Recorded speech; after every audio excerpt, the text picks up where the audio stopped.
Matapos ang madugong labanan sa Kanagawa qualifiers, nandito na tayo sa Nationals sa Hiroshima. Pero bago pa man magsimula ang laro, binigyan agad tayo ng isang malaking sampal ng katotohanan. Tignan niyo ang ranking. Ang kalaban nilang Toyotama, rank A. Ang Shohoku, rank C lang. Isang underdog team na tingin ng marami ay tsamba lang ang pagkapanalo sa Kanagawa.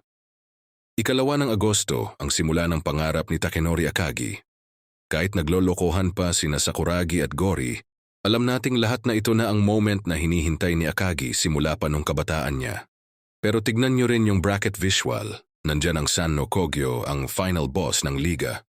Pero bago sila makarating doon, kailangan muna nilang lampasan ang run-and-gun kings ng Osaka, ang Toyotama. Pero heto ang isa sa pinaka-wholesome na part sa chapter. Kahit natalo ang Ryonan, hindi sila nagtanim ng galit. Si Hikoichi, ang paborito nating scout, ay nagpadala ng top secret fax. Isipin nyo, nung 90s, fax machine pa ang gamit para sa mabilis na info. Binigay niya lahat ng data tungkol sa Toyotama para matulungan ang Shohoku. Sabi nga niya, gusto kong manalo ang Shohoku. Dahil sa dulo, dala-dala nila ang dangal ng Kanagawa. Siyempre, hindi mawawala ang comedy.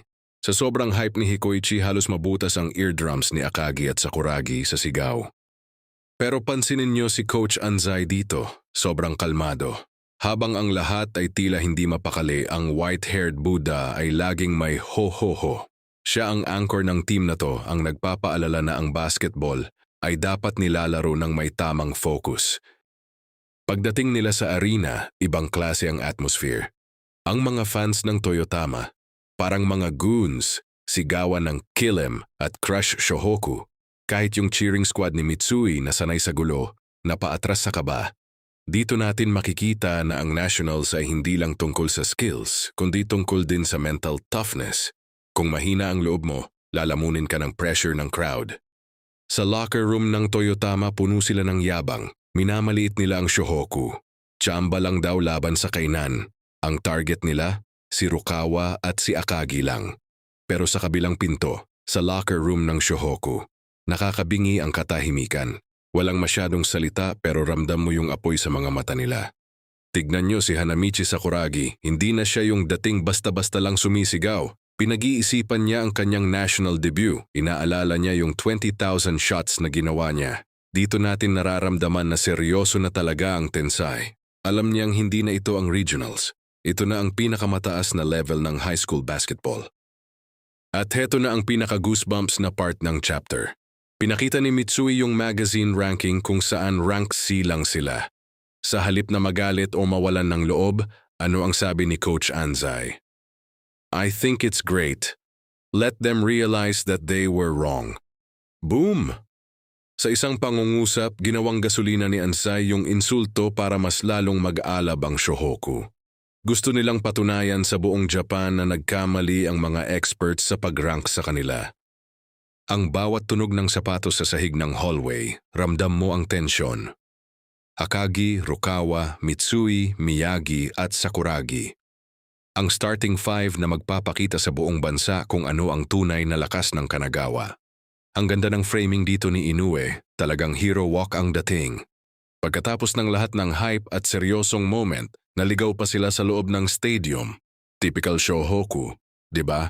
Kahit gaano sila kalakas, may pagkalutang pa rin sila kung minsan. Pero ito ang dahilan kung bakit mahal na mahal natin ang team na to. Mabilis ang commercial ulit. Shoutout sa mga nag-comment nung nakaraang chapter ng Slam Dunk. Take care po and God bless. Tingnan nyo yung reaksyon ni Yohei at ng mga kaibigan ni Haruko. Galing pa sila ng Kanagawa upang suportahan ang Shohoku, pero pagpasok nila rito, puro hiyawan para sa Toyotama. Ang lala ng hostility ng Osaka crowd. Parang pumasok ang Shohoku sa lungga ng mga leon. Sa gitna ng napakaingay at galit na crowd ng Toyotama, nandyan si Haruko at buong pusong sumisigaw ng Go Shohoku. Dito pinapakita yung contrast ng overwhelming pressure ng Nationals at yung pure support ng mga taong naniniwala sa kanila. Paglipat natin sa sumunod na panel ay nahanap na ng crowd ang paborito nilang puntiryahin. E di ang ating Tensai na may pulang buhok si Hanamichi. Agaw pansin talaga yung buhok niya. Sinabihan pa ng crowd si Kishimoto at sumigaw ng kill him. Instant public enemy number 1 si Sakuragi. Pero ito ang nakakatawa. Imbes na ipagtanggol nila si Hanamichi, inaasar pa siya ni Mitsui at Ryota. Sikat ka, sabi nga nila. Pero ito ang lupet ni Sakuragi. Imbes na panghinaan ng loob ay feeling niya siya ang star player. Akala niya, kaya siya pinag-iinitan ng crowd ay dahil siya ang pinakamagaling. Sinubukan ni Kishimoto na i-mind game si Sakuragi ng seryoso. Sabi niya, hindi na kailangan sabihin, ako na ang bahala dyan. Ang sagot ni Hanamichi, dapat daw ay bantayan siya ng para bang nakataya ang buhay ni Kishimoto habang isang napaka-iconic na nang aasar na funny face. Pinakita yung labas ng stadium para i-emphasize kung gaano kalakas ang sigawan sa loob. Dahil dun mas lalo pang ginalit ni Sakuragi yung crowd. Sakto namang dumating ang kainan team para manood. Gusto rin nilang makita kung paano magre-react ang Shohoku sa ganitong klase ng pressure. Pinalibutan na ng Toyotama player si Hanamichi para i-trash talk siya ng malapitan. Mob mentality ang ginagamit nila para sirain ang focus ng kalaban bago pa man mag-start ang laro. Nanunood lang ng tahimik si Maki, ina-assess kung bibigay ba ang Shohoku. Pero sa sumunod na panel, wala sa Toyotama ang focus ni Hanamichi. Narinig niya si Haruko at instant moral buff, na mula pa nga eh. Samantala, mapapansin niyo sa baba, ay nagbigay ng simpleng instruction si Coach Anzai, move fast. Huwag niyo babaliwalain to dahil ito ang magiging key strategy at tema ng buong laban.